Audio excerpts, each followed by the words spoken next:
madame oui, monsieur oui, yolo kaka oui. Eza na bato mosusu ba na difficulté ba na pasi ya koloba na muntu non. Azomona so alobi na non ndeti asali lisumu ndeti asali loko moko ezalaka te azokoka koloba na muntu non te akokaka koloba non te. Babengaka ngo syndrome de la bonne élève. So ozala makoki ya komona ba psychologue kende komona ba psychologue ba ko aider yo. So ozala makoki ya komona ba psychologue te travailler obima na kati ya syndrome wana. Yoloba kaka oui ate loko wana ezosala mabe atozo sepela nango te mais ozana kaka mpona kondima oui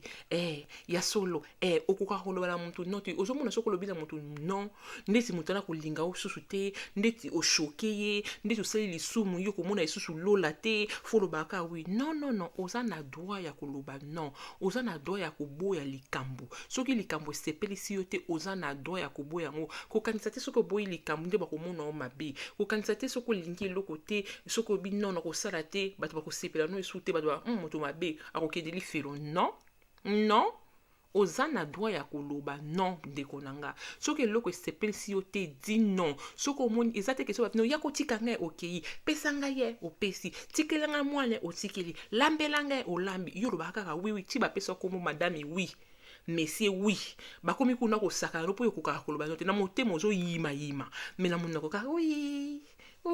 non oza na droit ya koloba non. Alors syndrome oza na babe yango syndrome de la bonne élève.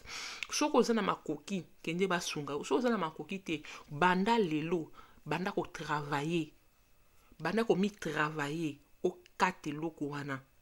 oza na droit ya koboya likambo so sepeli nango te okokeli felo te bakolinga yo bakoyina yo te soki bayini yo seke bango nde baza mabe koma yo lobaka oui ate zo sepelisa yo te ndeko basakana no ti fo fongola miso boya na YouTube nanga mama fitiris nazozela bino YouTube nanga nazozela bino bandeko nanga ba congolais choya muze bona